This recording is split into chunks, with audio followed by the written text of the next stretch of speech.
ndashaka kuguha ibintu nka birindwi byiza by'ingenzi bizagufasha. I want to give you 7 things that will help you, very important things. Indangagaciro zirindwi ziranga umukristo uwo ari we. 7 values that show what a true Christian is. kandi ugomba kugaragaza no mu bandi bantu. That you need to reveal and show in hari zigaragara, hari n'izindi nawe ugomba kugaragaza. There's values that are revealed and those that you reveal yourself. Indangagaciro ya mbere ni agakiza. The first one is salvation.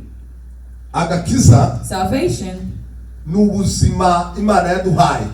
Twarabo gupfa. Salvation is life that God gave us. We were supposed to die. Twari dupfuye. We were dead. Tuzize ibicumuro byacu n'ibyaha. Because of our sins. Yesu ngwaze. And Jesus came. Atugira abazima nawe. And he made us alive with him. Iyo dufite ako gakiza. When we have that salvation. Tuba turi bazima muri Kristo. We are alive in Christ.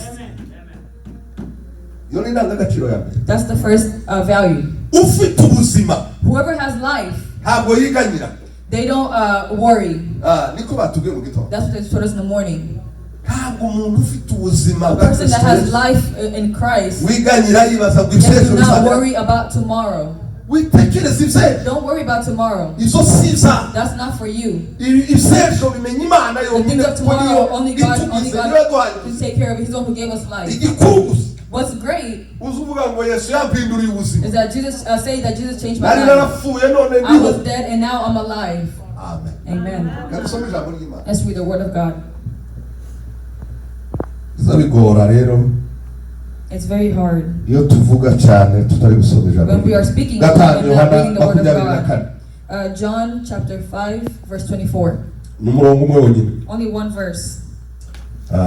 Tugirire vuba papa kuko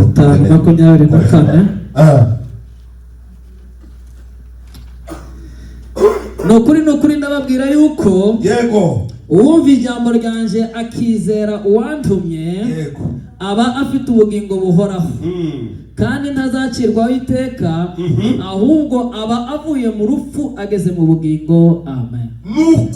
Nukuri very truly I tell you, whoever believes, they will cross from death going to life. The first value of a Christian is salvation.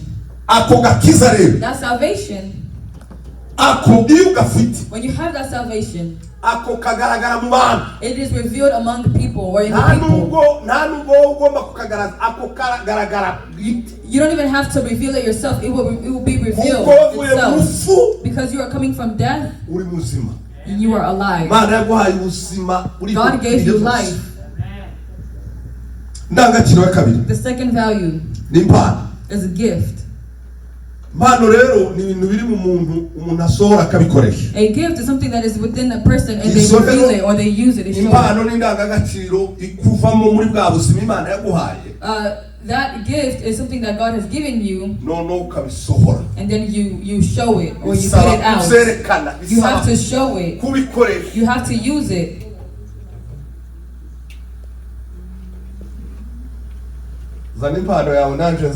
Bring your gift and I'll bring mine. And then we'll build the kingdom of God. Do you use your gift?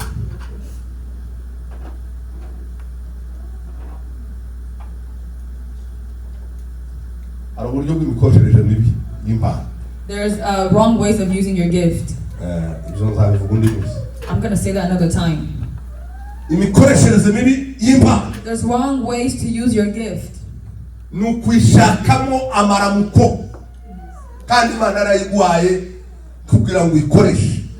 It's using that gift to find your own business. To find your own pleasure, your own business when God gave it to you to use. It's true.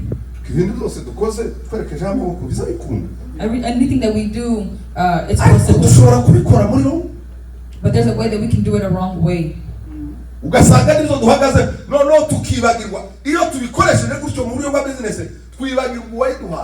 And then when we use it in the wrong way for our own business, we forget who gave it to us. And then we start to be prideful and say that it is us who has done it.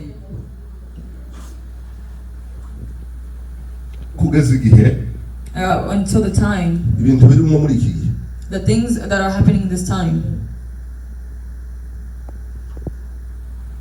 Ukaza ugera ahantu abantu bagapfuka.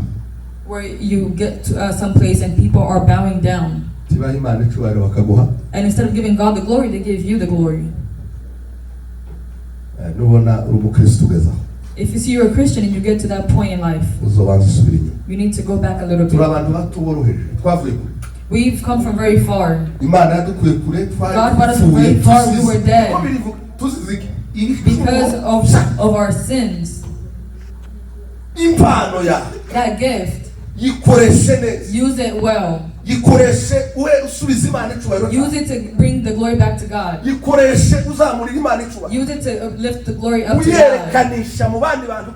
As you reveal it to others as though it is God who has given it to you.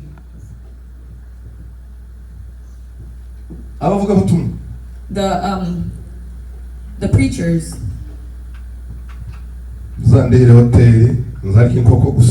I pay for my hotel. I only eat chicken. And then I have to have about like $2,000. And do you have those things?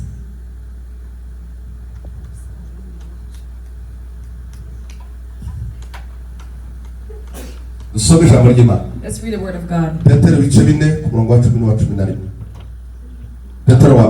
Peter chapter 4 verse 10 to 11.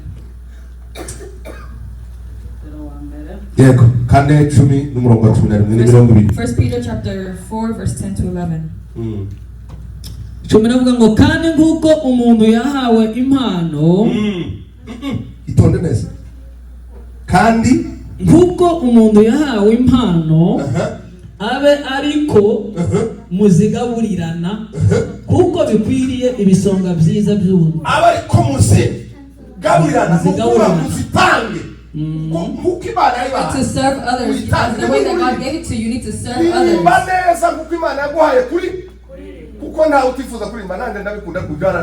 You know, sometimes I wish that I can sing well, but I cannot. But if God gives you that gift, use it well. So, nk'uko bikwiriye ibisonga byiza by'ubuntu bw'Imana bw'uburyo bwinshi. Umuntu navuga avuga nk'ubwirijwe n'Imana. If anyone speaks and they don't speak like themselves, they need to speak as though they're speaking the words of God.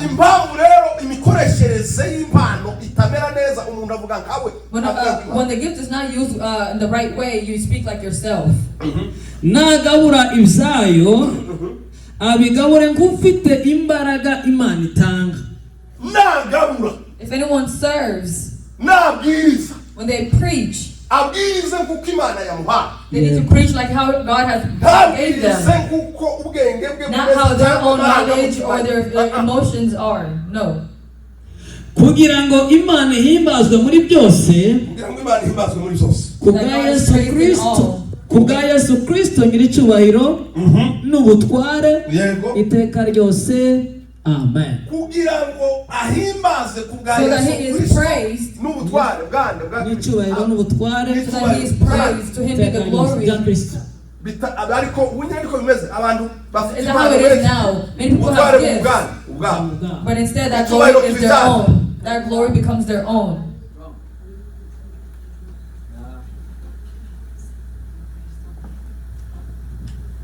The third value. We need to be careful, guard our eyes. To be new in Christ. When a person has risen up, where God has brought you in and brought you back to life, you need to be new in Christ. Where the things of old, they're gone.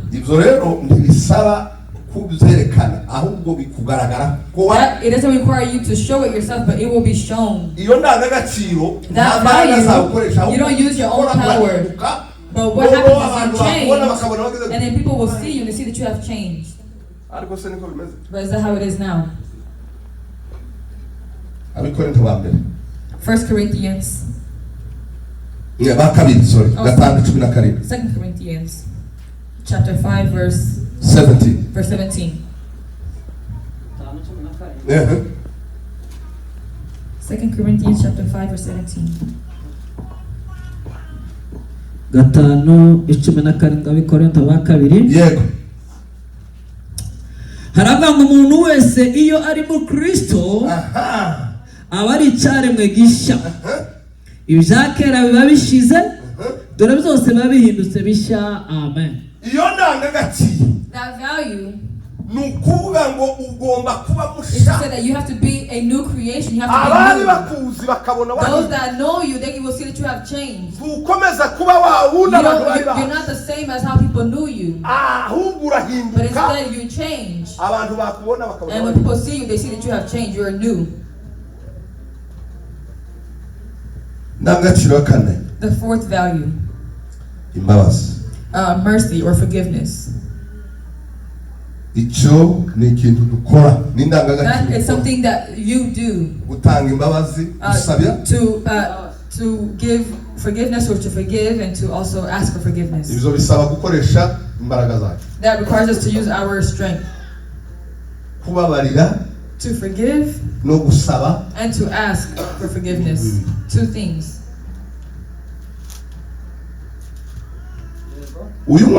This year, try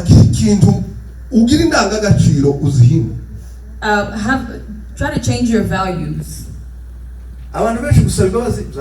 Many people asking for forgiveness has been difficult for them. Many people forgiving has become really difficult for them. I forgive you, but a Christian will say, I forgive you, but don't ever. We are in this world. We always have these. Some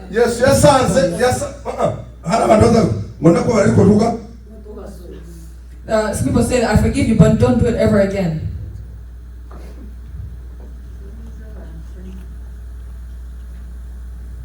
Jesus found a woman that had sinned and they were about to stone her. And Jesus said, whoever hasn't sinned will be the first one to throw that stone. And what did they do? They all put them down and then they went away.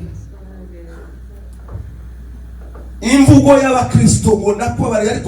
speech of a Christian to say, I forgive you, but says to forgive 70 times 7. That's a value that we need to do. Ephesians 4:32. Ephesians chapter 4 verse 32.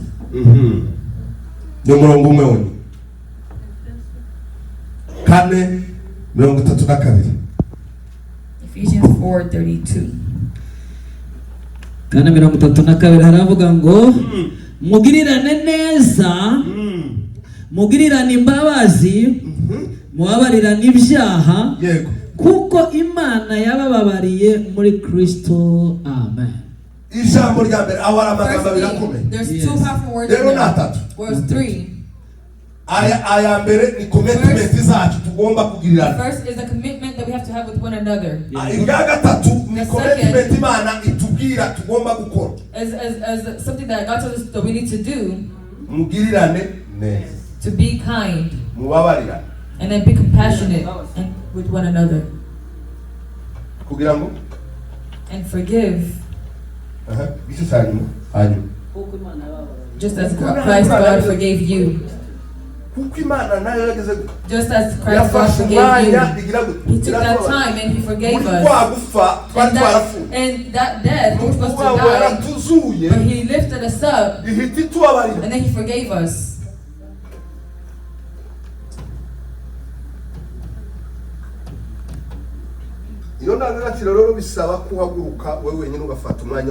That value requires you to stand up and to do it yourself. You say, I forgave you last time. And then before that, I forgave you again.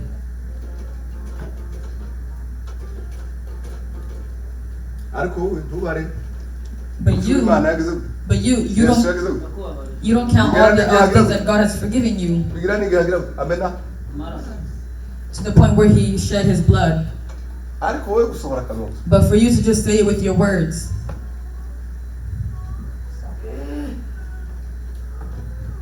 The fifth value. Love. Love. It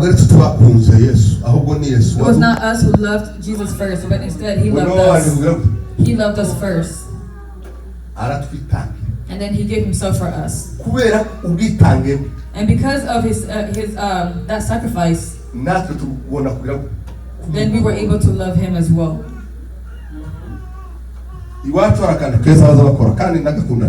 Back home, there's something that they do that I really like.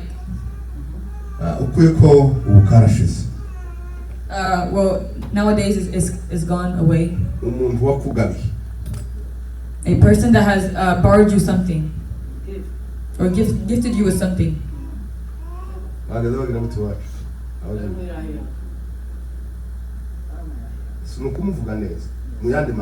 They praise them. They praise that person.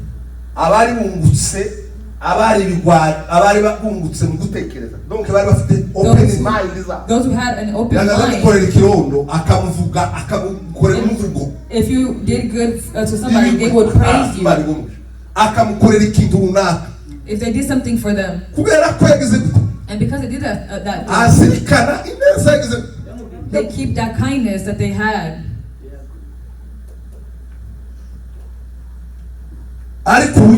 But nowadays, you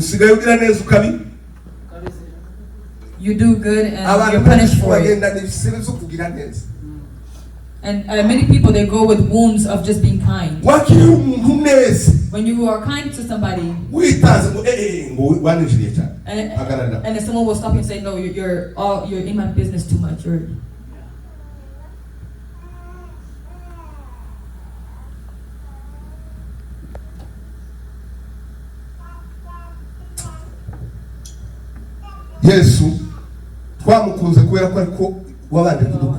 We love Jesus because He loved us first. And us, because of what He has done for us, we love Him and we speak of Him. And we speak of Him eternally. We speak of Him and His love that He has for us. His kindness for giving us life that we did not have. First John chapter 4 verse 7 to 11. First John chapter 4 verse 7 to 11. Yohana wa mbere bice bine karindwi kugeza 11. Biravuze ngo bakundwa dukundane kuko urukundo ruva ku Mana. Yego. Umuntu wese ukunda yazawe n'Imana kandi azimana. Udakunda ntazimana kuko Imana ari urukundo. Iki nicyo cyerekanye urukundo rw'Imana muri twe. Nuko Imana yatumye umwana wayo w'ikinege mu isi kugira ngo tubone uko tubeshwaho nawe. 10. Yego. Muri iki nimo urukundo ruri.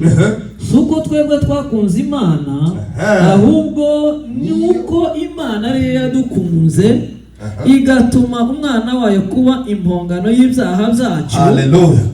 11. Bakundwa, ubwo Imana yadukunze ityo natwe dukwiriye gukundana. Amen. Recommendation. It's a recommendation. patient. Imana yadukunze bityo. Because God loved us like this, natwe tukwiriye gukundana. we need to love one another. Iyo ni indangagaciro. That is a value of a Christian werekana ukorera. that you show and that you use.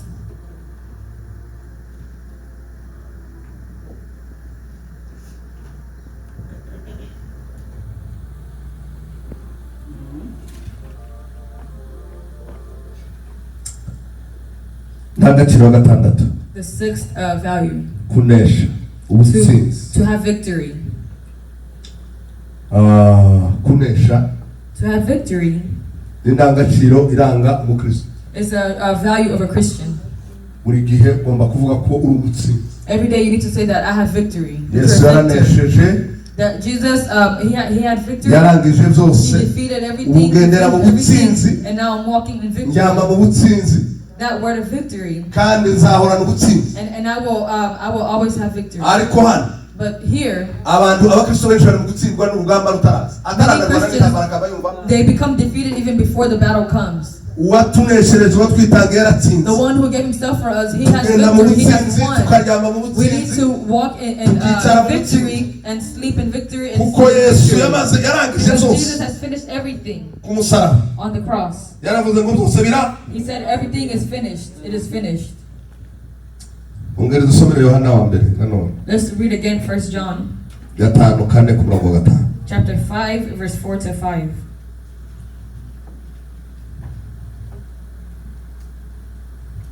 1 John chapter Yes. 5 verse 4 to 5. gatanu kane kuri gatanu